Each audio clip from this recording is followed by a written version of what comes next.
Good evening. Good evening, and thank you for coming out to this town hall meeting that is about changing direction for transportation in Houston and the nation. I'm David Crossley. I'm president of Houston Tomorrow, and I want to thank our partners at the Citizens Transportation Coalition for being the host with us for this, and also for all the local partners, richmondrail.org and the Center for Transportation Training and Research at TSU, and KPFT and AARP. Some pretty powerful partners in there. We're going to. There's a lot going on in the country, and I think we're at some kind of a tipping point. So I was really sort of thrilled this afternoon by suddenly realizing what the name of this thing means,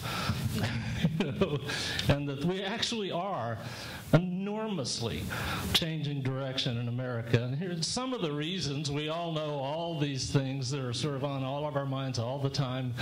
And I was telling somebody earlier that most of this year I've been giving these terrible presentations with these 40 slides of death and doom in the end, and it's not really actually out of my mind, but I do think something is happening right now. But at last I'm able to say, well, maybe we're gonna come through this thing. This is really one of the hugest issues we have. If you look at the industrial, residential, and commercial carbon emissions over time, you can see that they've all started going down. But when you look at transportation emissions, which is the largest piece, they're still going up. Or at least they were last spring when this chart was made.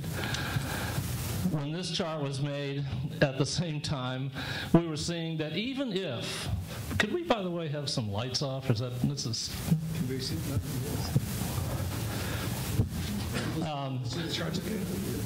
this is a complicated slide. I'll make it easy. The red line at the bottom is where we want to go with carbon emissions.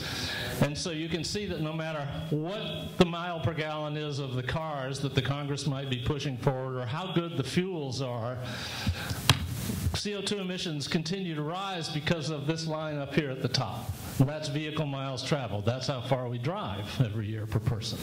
And as long as that's going up, we will not reach carbon emission goals. And we know some things about how to deal with that now. This is a map, this is a little chart that shows that private vehicle use falls off pretty fast as density increases. Pretty simple formula, right? As we use land more efficiently, we don't have to drive, we aren't required to drive so much. And then at the bottom, we see transit usage going up at the same rate. So this is carbon emissions related, per person, by the way, related to density across the bottom. So you see, as we get more and more dense per capita, we use a lot less carbon emissions. And this point right here at the very top, that's us in the world. Now that's a little bit unfair because a lot of the carbon emissions that pour out of Harris County are coming out of refineries down the road. So it is the rest of the world's addiction to all this stuff we cook here that is causing us to look so bad on this chart. Nevertheless, we do drive more than anyone else in the United States.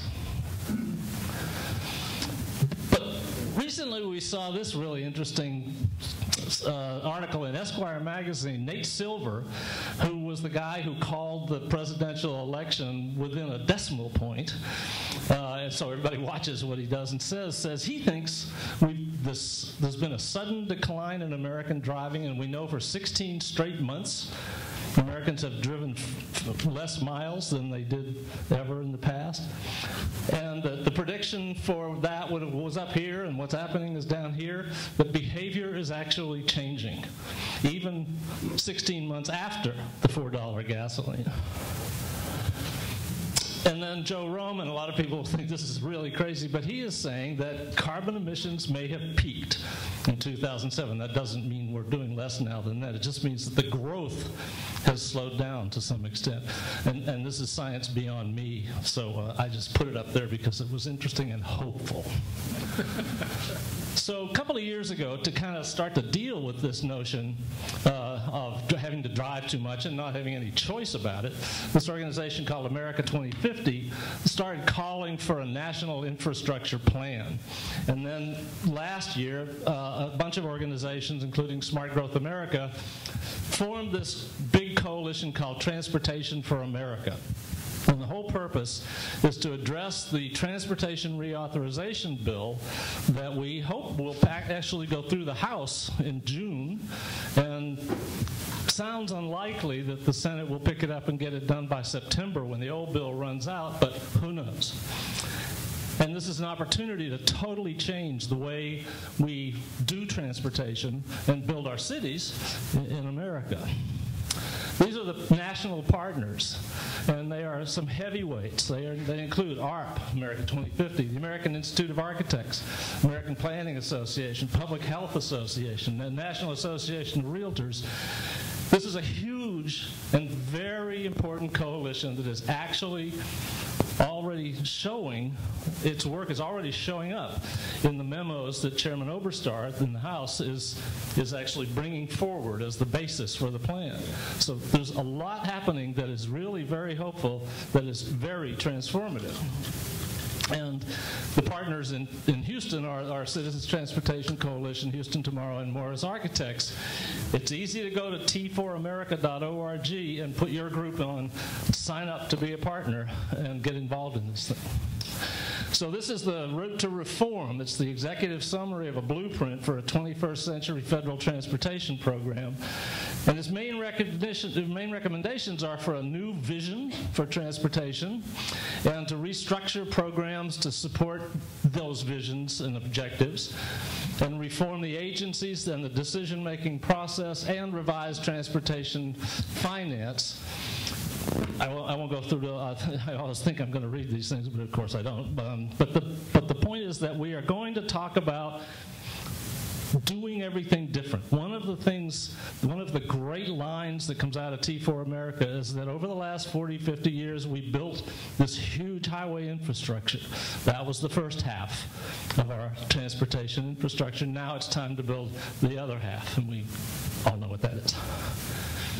So there are performance targets that are very aggressive, reducing vehicle miles traveled, delay per capita, which is a sort of a proxy for congestion, 0% population exposure to at-risk. Very, very aggressive and very healthy kinds of goals coming up out of this. With a whole new structure that begins to talk about getting money to where the problems are and to use for solving, to provide more travel choices to people who have no choices today. And we're trying to get to this concept of livable centers. The idea that you could live somewhere and you could walk to the store and you could walk to school and you could get on a bus or a train and go to another livable center to do other things, and you could conceivably not need a car at all. So this kind of world is coming, and we are seeing a little of this in Houston already and a lot of it in the rest of the country. I don't imagine we'll see much of this kind of, casual walking in the streets with the light rail vehicles like they do in Amsterdam and other places, but maybe. This is us, though. And so we all know that. We're going to have 3.5 million more people. And if you look at the land use map today and the land use map tomorrow, you can see massive loss of green space coming because we're building for cars and for what we call sprawl.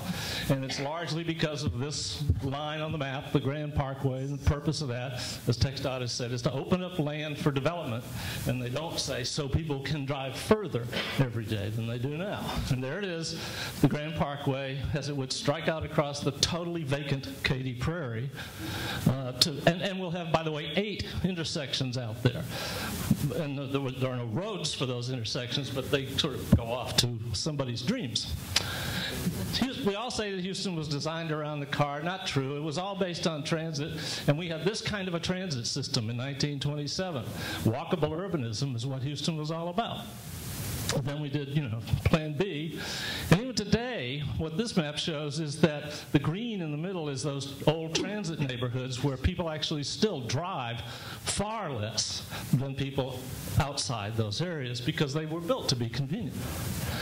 We have these goals from the HJC now, citizen goals for our transportation plan that asks for more green space, more travel options, jobs closer to home.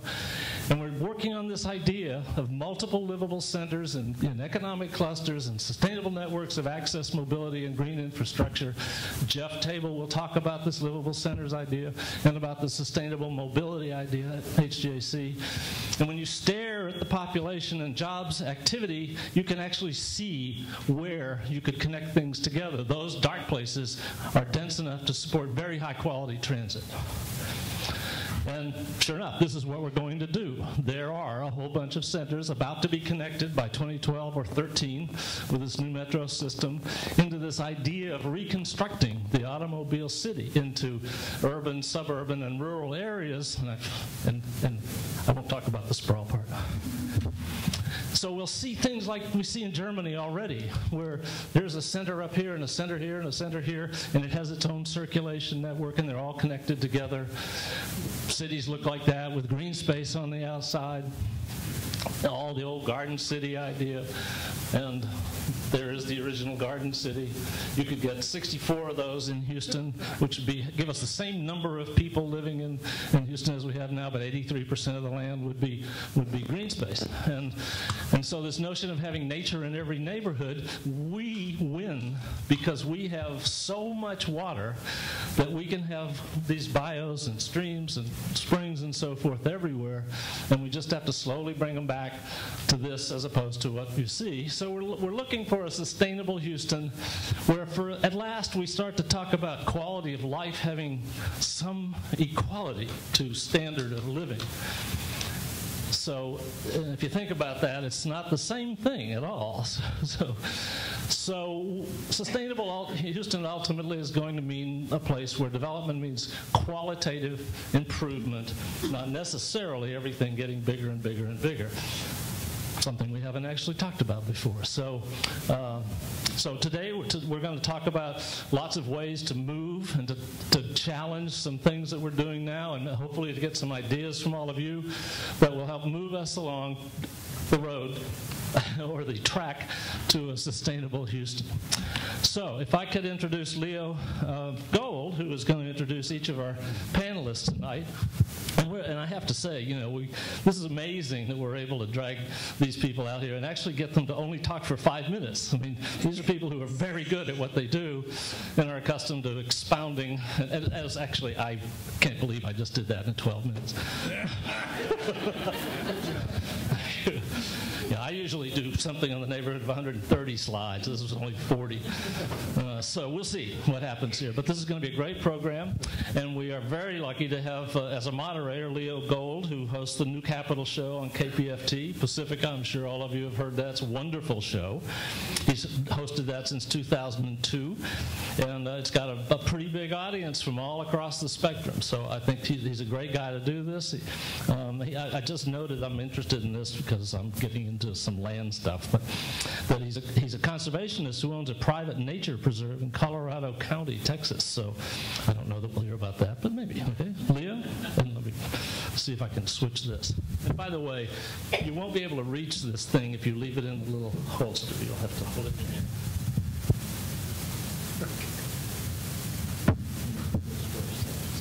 Oh, that's me. Well, we should close it down on Carol talks, however we would do that. David, thank you very much for the introduction. When I first started the New Capital Show, David Crossley was one of the first people that I invited to be on the show, and he was terrific. And I saw him tonight. I said, David, you were one of the first people on the show. He said, well, obviously it wasn't too good. You haven't had me back. So I'm sorry. It's because you did such a good. You covered everything. You said it all.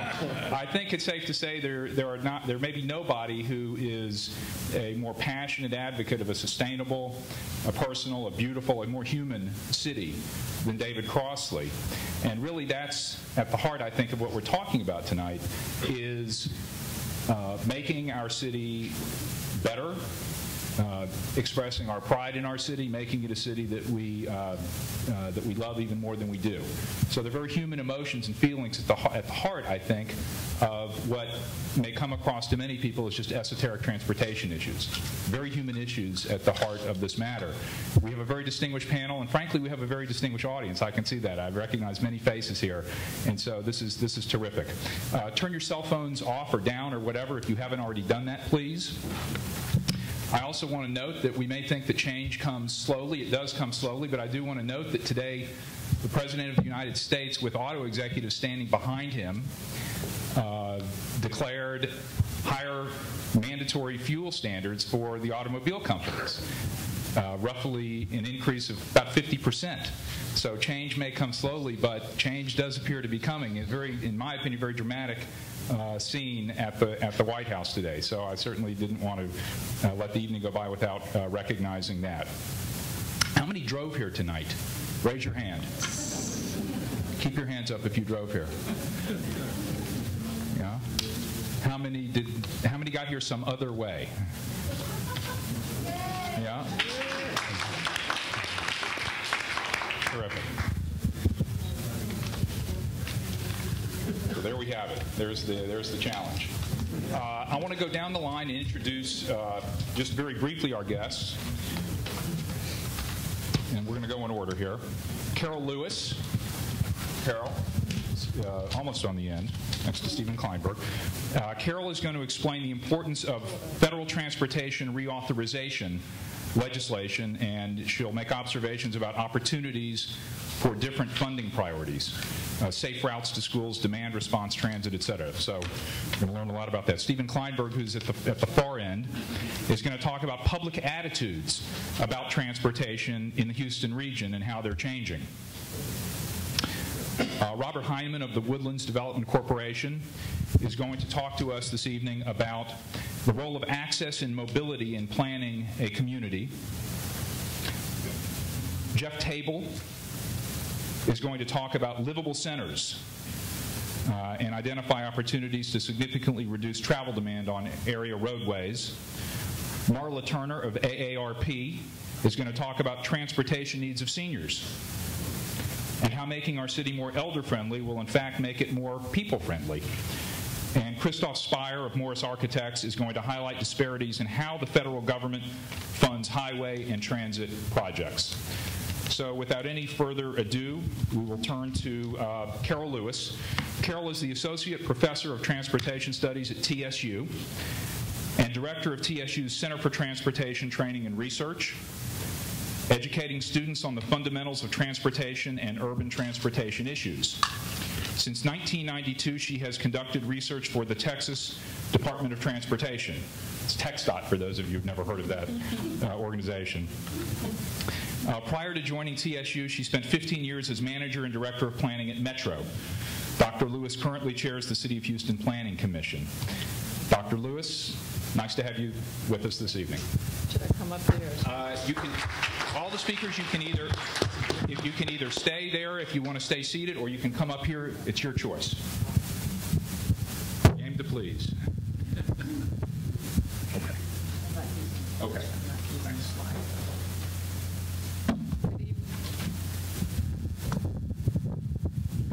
Good evening, everyone. It's a pleasure to be here. This is going to be a great panel. I'm delighted to have a chance to talk on the subject that I've been asked to speak on. I was told 2 minutes, and so now you'll see how much I'll go over what I was told. What was read was that I would talk about the reauthorization, and there were some things listed at the end. I'm not going to talk about any of those things listed at the end because, in truth, until the reauthorization occurs, we don't know what's going to be in it. There's a lot of speculation about what may occur. What I'll tell you is that it's scheduled to occur in September. I will tell you that in prior years, it's often been late. So I don't know this year if it will be on time or if it will be late, but that's basically what we know about it. We know that there will be a House version, there will be a Senate version, and there will be a presidential executive version. Then they'll go to conference committee and they'll get mesh together, and then we'll have what we come out with.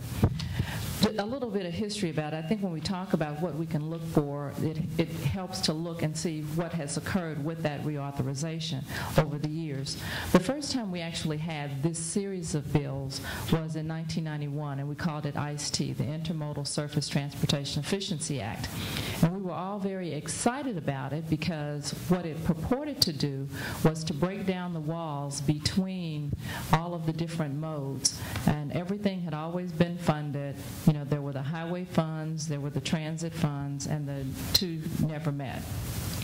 For the first time in ICE-T, there were two pots of money, surface transportation funds and the CMAQ, congestion mitigation and air quality, that allowed local governments to use those two pots on transit or highways as they chose.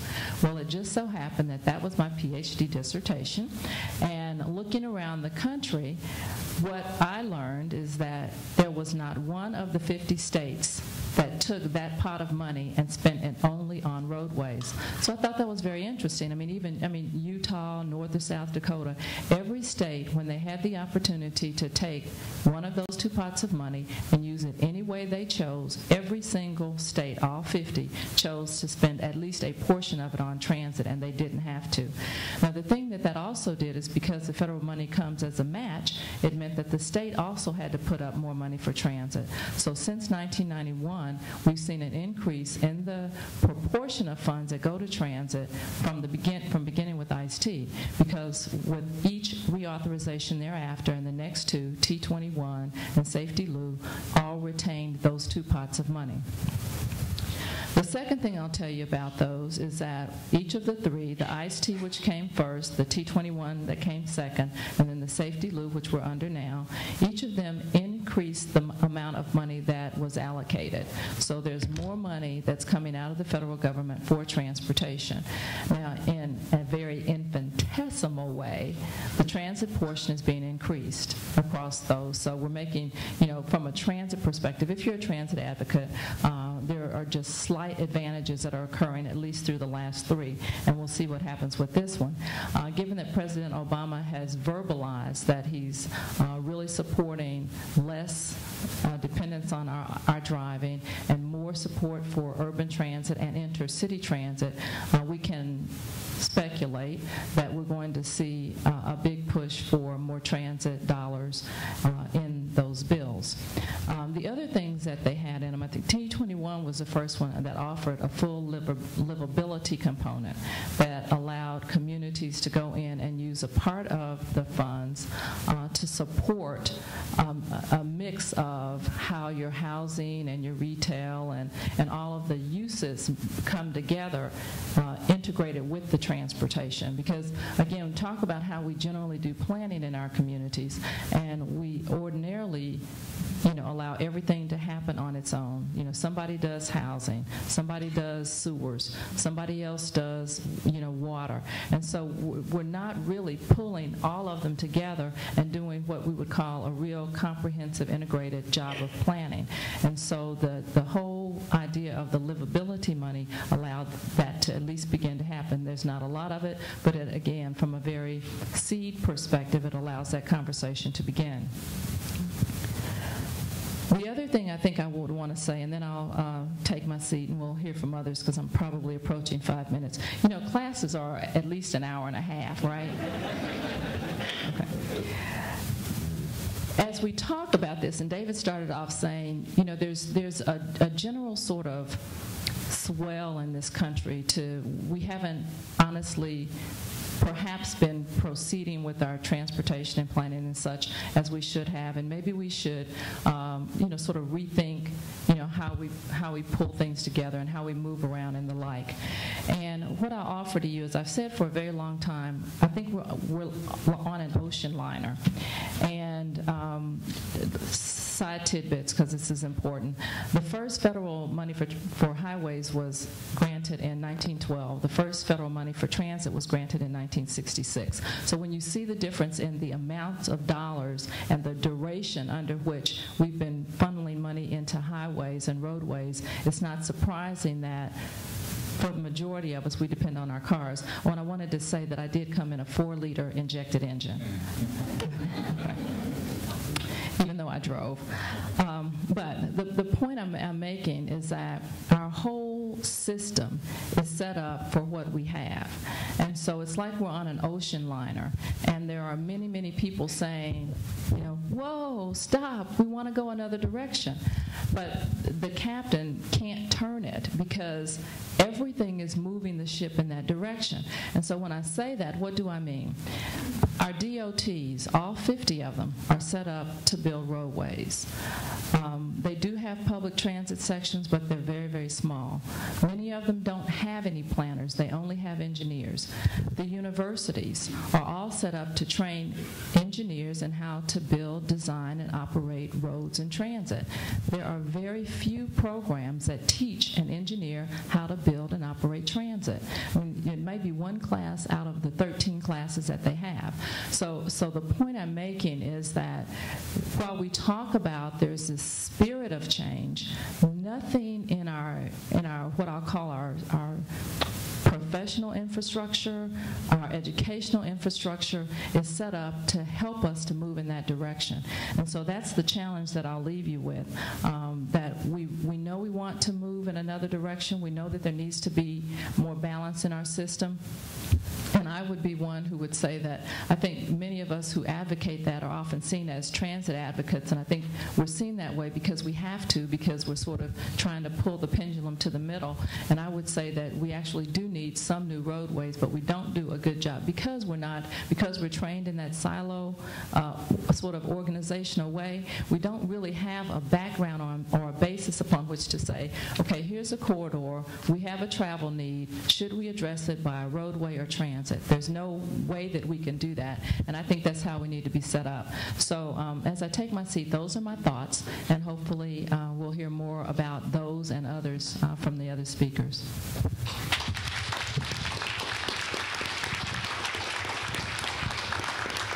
Thank you, Dr. Lewis. We will take questions at the end. We have a microphone that's set up. And also there are some forms, right, Robin? There are some forms where you can write a question. So you have your choice. You can write a question and send it. If there's a question, we'll come around and get it after the panelists. Or you can hold your question and come up to the microphone, approach the microphone, and present it then. Stephen Kleinberg, a Rice University professor of sociology and the creator of the Houston Area Survey. Dr. Kleinberg is a graduate of Haverford College near Philadelphia. He received an MA in psychopathology from the University of Paris and a PhD in social psychology from Harvard. He joined the Rice faculty in 1972. In March 1982, Dr. Kleinberg and his students initiated the annual Houston Area Survey, tracking the remarkable changes in the demographic patterns, life experiences, attitudes, and beliefs of area residents during a period of remarkable change. No other city in America has been the focus of a long-term longitudinal research program of this scope. And I'm also delighted to say I went to high school with both of your children. Okay. I did. How are they? I haven't seen them. Stephen Kleinberg.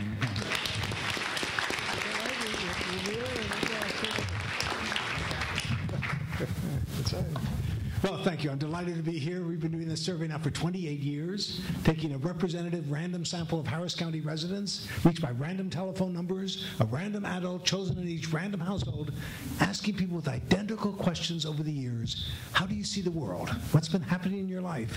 And we have sat back and watched the world change. Houston went into major recession. I get unfairly credited, of course, having planned to do this in my life. We did one survey one time back in 1982. 2 months later, the oil boom collapsed. We said, my God, we better do this survey again. And so that's been the story. We watched the city go into major recession and then recover into a restructured economy and a demographic revolution. And I only have time to talk a little bit about what we've found and what is, I think, fair to say now, a paradigm shift in this most automobile-dependent city in America, the general public increasingly recognizing that you're not going to solve transportation problems anymore by building more roads. And I'll show you those figures in just a second. One important part of this, a new recognition that if the source of wealth for Houston in the 20th century was our location in the East Texas oil fields, what's the basis of Houston's wealth in the 21st century? Oil will have less and less to do with our prosperity. It will have to do with biotech, bio-nanotech, bio-nano-infotech, bio-nano-info-envirotech. It will have to do with attracting the best and the brightest people in America who can live anywhere and get them to say, I want to live in Houston. And quality of life issues that were never important for Houston have become central to economic prosperity for this city in the 21st century. And among them is, of course, addressing mobility, access, transportation systems have become a critical part of the pro-growth agenda for this city as it positions itself for prosperity in the 21st century. Here's one measure of these questions we asked. How would you rate over the past 2 years? Has traffic in your area gotten better, gotten worse? Has it stayed about the same? Concern about traffic has gone down, partly because, of course, the concern about the economy has skyrocketed. I'll touch on that later. But then we asked people, slight increase in those saying better, but not by much, right? And 15% from 9%. We said, what would be the best solution? Which of these proposals is the best long-term solution to the transportation problems in Houston? Building bigger and better roads and highways, developing communities where people can live closer to where they work and shop, or making major improvements in public transit such as trains, buses, and light rail, and a jump from 40 to 50%, a significant increase from 2005 to 2009. And then we did a survey in 2007 where we asked identical questions in Houston and replicated those questions in Galveston, in Fort Bend, and in Montgomery counties, and everybody is saying, except on Galveston Island, that traffic is getting worse and worse. And we asked people, what's the best solution? And what was striking is the percent saying transit was even higher in Montgomery and Fort Bend County as the best solution to traffic, first or second choice of those three choices. And this is roads and highways here, and then when you get to the city and the county, it's building those communities closer to where people work and shop. But it's a remarkable sort of new awareness of transit as a solution that we cannot solve our problems in the way that Houston always has in its past by building more roads and freeways. And this ties into another broader change that we've been watching. In the 1990s, we asked people, how important is it for Houston's future how important is the development of a much improved mass transit system for Houston's future? The percent saying very important was just 45%, growing to 62% in 2008. And then of those who said somewhat very important, how important is it for that transit system to have a rail component? 33%, growing to 58% in the survey in 2008. So I think it's fair to say that a paradigm shift has occurred among us, within our own psyches, in a recognition that Houston needs to reinvent itself for the 21st century. And this comes out finally in my last chart that reflects this new interest in planning. Houston is world famous, of course, for having imposed the least amount of controls on development of any city in the Western world. We were the epitome of what Americans can achieve when left unfettered by zoning and government regulation and excessive taxation. This was free enterprise America, now increasingly realizing if another 1 million people move into Harris County, Texas, as everyone expects, is that going to improve the quality of life in the city or hurt it? Only 20% think things will improve with more growth. Over half of all Houstonians say this is going to deteriorate the quality of life in the city. And then we said, what do you think is the best way to accommodate that growth? 76% say redevelop the older areas of the city where sewer lines and streets already exist, and only 16% say build more suburbs on the edge of existing suburbs, which is, again, the traditional way that Houston has grown. And then several questions about land use planning. Which of these comes closest to your views? We need better land use planning to guide development in the Houston area, or people in industry and businesses should be free to build wherever they want. The percent saying we need better land use planning is 70%. And then what it comes as close to consensus as you can ever get to in surveys, are you in favor or opposed to creating a general plan to guide Houston's future growth? And 83% 83% in our survey this year say, yes, I'm in favor of a plan to guide Houston's future growth. That awareness that if another 1 million people move into Houston, into Harris County, as they will, if we don't figure out a way to guide that growth so that we encourage density around those light rail transit stops that are going to be developed with this additional 30 miles of transit that will link, as David reminds us, the great centers in Houston that is the epitome of what urban sociologists call the multi-centered metropolitan region. A set of centers that need to be linked with light rail, and around those stations you can encourage density because there are alternatives to the automobile. You can begin to see Houston reinventing itself. And what Carol was saying about our failure, we still train people as if we were still building roads, but we know that we're in the midst of a revolutionary shift, a fundamental change in our whole conception of what cities need to look like in the 21st century if they are going to be prosperous and successful in attracting the knowledge workers that will be essential to economic prosperity as the 21st century unfolds. So it's a whole series of fascinating challenges that this city faces, and I'm reminded finally, I'll stop here with that famous, insightful way the Chinese language renders the word for crisis, right? The word for crisis in Chinese is wei ji, consists of two characters, one signifying danger and the other opportunity. Not a bad way to think about the remarkable coming together of forces. We get a chance to talk about the whole story, but no one planned for the oil boom to collapse, for Houston to recover into a radically different economy where education has become so critical, where quality of life issues are now the pro-growth agenda for this city in the 21st century. No one planned for the ethnic transformation to take place. Here we are. These are the challenges. These are the cards that this generation of leadership has been dealt. How we play those cards to build with what kind of wisdom, sensitivity, determination to build a truly successful, inclusive, multi-ethnic society, a city positioned for success in this new economy, will be the measure of the kind of city, the kind of state, the kind of country that we build together in the 21st century. It's a really remarkably interesting moment, I think, in Houston's history, and you can see it in transportation issues. You can see it in the tremendous demographic revolution that's taking place. You see it in the growing awareness that education has become the critical determinant of economic prosperity in the 21st century. Thank you very much. Look forward to further discussion.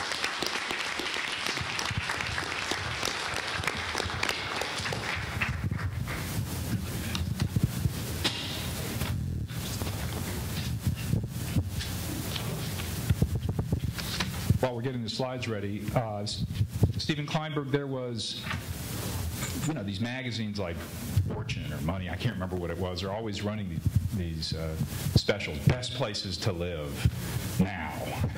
It was different a month ago, but this month. And I think that in this particular survey, Austin ranked very high for attracting professionals. Or maybe it was an article in the Wall Street Journal about Portland and Austin. Houston also ranked high for attracting migrants who are highly educated. And so I guess while we're getting slides ready. Houston's doing better than it was, partly because the unemployment rate jumped from 4.1% to 6.3% in the last 12 months, but that's a whole lot better than 8.2% unemployment in this country as a whole, 10.6% unemployment in Michigan. So when we ask people, how would you rate the Houston area as a place to live compared to most other parts of the country, percent saying that Houston is a much better place to live jumped from 31% to 44% from last year. That awareness that with all the problems that Houston faces, this is a whole lot better place to be than almost anywhere else in the country. Next is Robert Hyndman of the Woodlands Development Corporation. He has been involved in the planning of the Woodlands since its inception 37 years ago. He served for 25 years as the VP of Planning for the Woodlands Development Company. He has a BA and a Bachelor of Architecture degrees from Rice, a Master of Architecture degree in Urban Design from Harvard. He's a registered professional architect. I think you're an architect. And is a fellow with the American Institute of Architects, Urban Land Institute, and International Council of Shopping Centers. It's great to have you here tonight.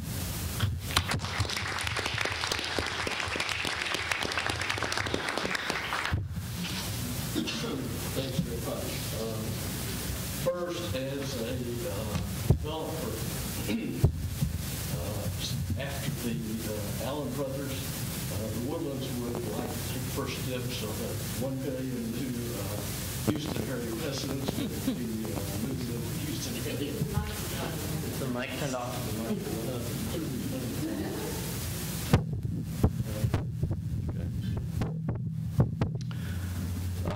My top, this is a lot louder, isn't it? My topic is the role of access and mobility in planning a community.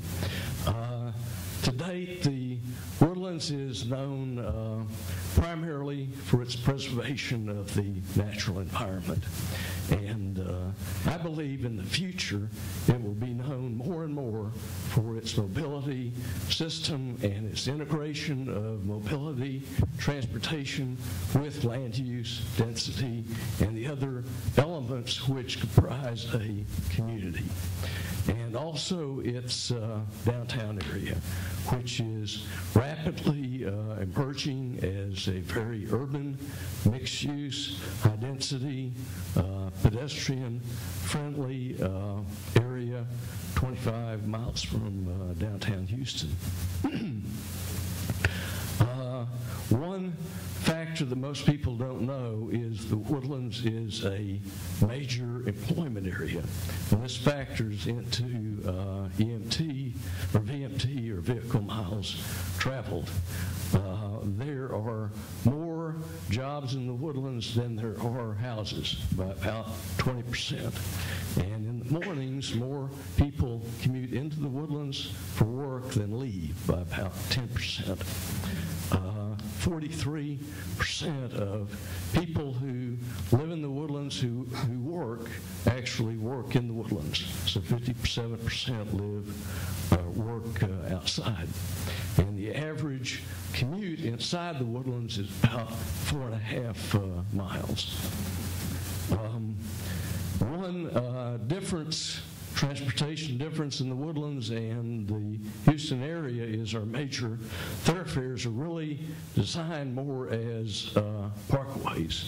They're similar to Allen Parkway, Memorial Drive. They're very dissimilar from Westheimer or Richmond.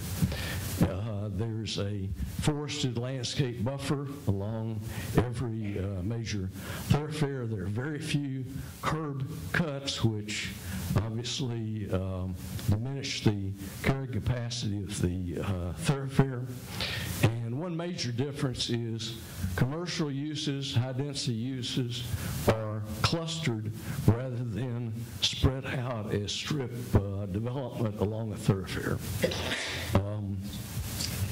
Most residential neighborhoods are within about a mile or a mile and a half of the normal day-to-day shopping, medical, drugstore uses, parks, schools, which reduces that commuting distance. And I think the result is enhanced mobility, and the major thoroughfares are much more efficient than a typical thoroughfare. So, for example, on Woodlands Parkway, which has 50,000 cars per day, if you look in the manual of the Highway Department, at level of service E, and you really don't want to get into F, so E is next to F, 36,000 is the max. So they're more efficient, and there are really, I think, reasons to duplicate that in other areas of Houston. There are three, for those who live in the Woodlands, who live and who work in downtown Houston, the Medical Center, Greenway Plaza, there are three park and ride lots which carry 2,600 passengers per day to home and work and back. And what we've done is, first one was located right on the freeway. That's where everybody said it needed to be. And as we've done the next second and the third, we brought them more and more into the community, so that they're very close. People walk, they bike, they do the kiss and ride procedure, and I think they're much more successful than the one that's actually on the freeway. Fairbox On the two new park and rides is about 95% of operating cost, which I think is about number one in the nation for a public transportation system. The waterway is the downtown pedestrian transit corridor. Right now it's about 1.25 miles long. Ultimately it'll be about 1.75 miles. It's within a 5-minute walking distance of the downtown area. And the downtown right now, the core is about 8 million feet, and ultimately it will be about 20 million feet. So there's a gross FAR, for those of you that are familiar with that. Over the total area, I think we'll end up with a gross FAR of about 1, which isn't bad for a suburban area. We're doing primarily mixed-use projects now, very high density. We plan on expanding the transit system from the town center into the villages and utilize the 160 miles of bikeways that we have to hopefully end up with a bike trip, which I think will be very successful in the woodland. You see it in San Francisco, despite all the hills. You see it in Austin, Aspen, and other cities. Conclusion is, if you look at density, if you look at diversity, if you look at design, if you look at destination accessibility, and this has to do with jobs and destinations that are near where people live, you can end up with a reduction of about 40% of your VMT. And we're in the process right now of kind of measuring where we stand. Thank you very much.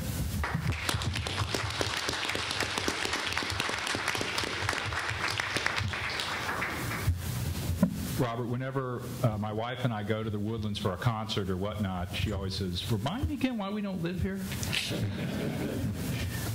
We've got a place. See me after. Jeff Table of the Houston Galveston Area Council. He has an MA in Urban Planning from Texas A&M and a BS in Life Sciences from the University of Nebraska. 25 years of experience in urban and regional planning. He's the Director of Community and Environmental Planning for the Houston Galveston Area Council, where he oversees the agency's community and environmental planning, socioeconomic modeling, economic development, and community enhancement initiatives. Jeff, welcome.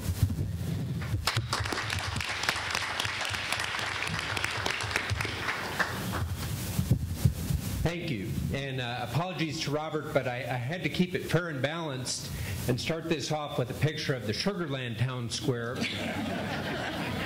But working for the Regional Planning Agency, of course, we gotta balance those things out. If I do nothing else with my short remarks tonight, I would like to convince you that the Sugarland Town Square is not only a nice place to sit, it is in fact a transportation investment, and indeed the key to our future sustainable mobility. Now, in this panel, in this crowd, I don't think I need to do a lot of convincing that our current system is not sustainable. We are forecasting 3.5 million people moving into the 8-county region by the year 2035. Our current long-range transportation plan has $157 billion. Now, I used to be able to throw that number out and people would be shocked. Now it sounds like, is that all? $157 billion to achieve degraded mobility conditions. So we're not building our way out of congestion with that. By the way, just the local share of that funding would require us, a lot of it's from federal and state, but the local share would require us to pass 3 bond issues equal to the recent 10-year bond issue that Harris County passed, 3 of those a year just to keep up with the local share to achieve degraded conditions. I'm suggesting that is not sustainable. But how do we really get out of this? I mean, it's easy to talk about getting people out of their cars. What do we do to cause that to happen?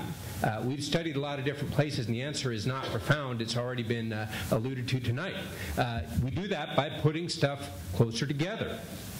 And in so doing, it allows us to walk on short trips and better serve with transit on longer trips. Now, oftentimes, even among sympathetic audiences, there are a lot of skeptics. It's hot. This is Houston. People don't have a tradition of walking or transit. I'm going to show you some figures that may challenge those preconceptions. Now, first apology on this.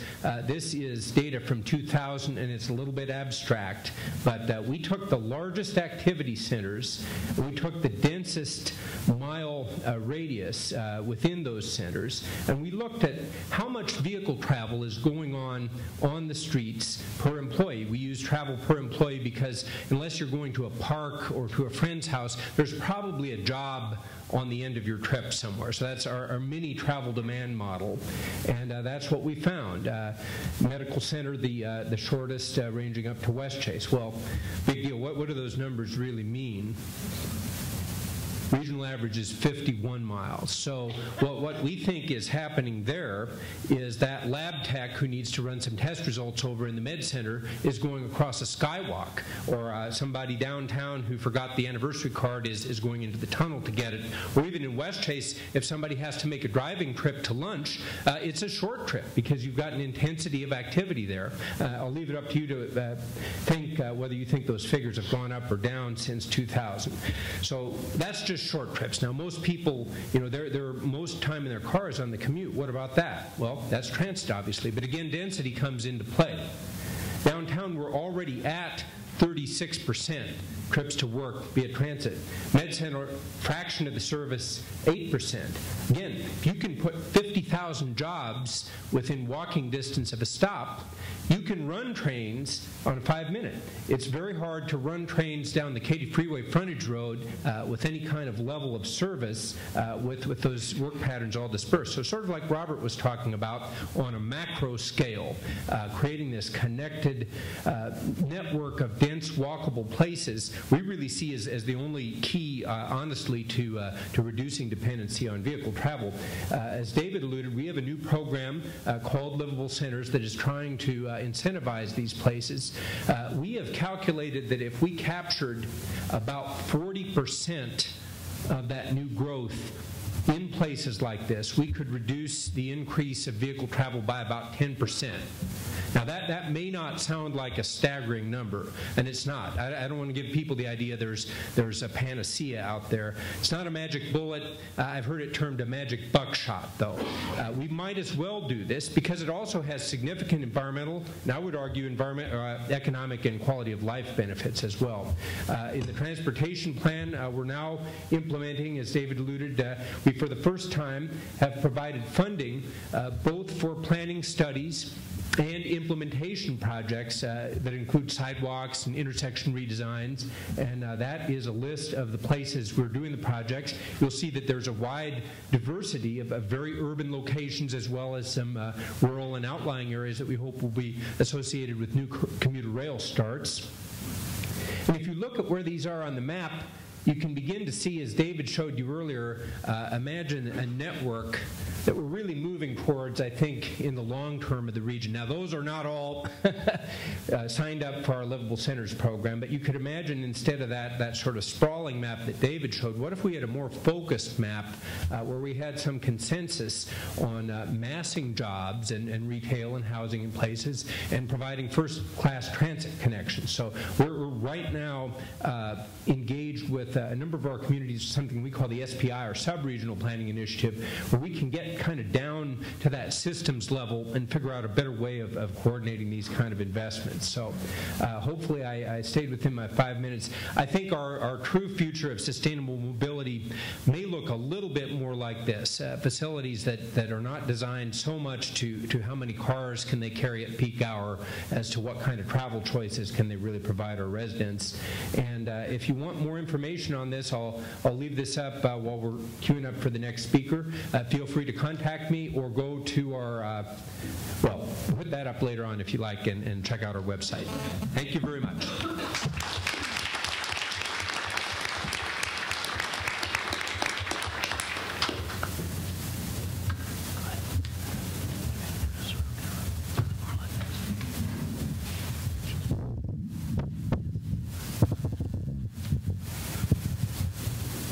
Marla Turner is the Associate State Director of AARP Texas, covering the Gulf Coast area. She works with volunteers to advocate for issues involving people 50 and over, including health care reform, healthy behaviors, public benefits, and livable communities. It's transportation, mobility, and housing. She's been working with the Harris County Area Agency on Aging and the City of Houston Health Department on developing an aging agenda that includes transportation and mobility issues as well as housing issues. Marla?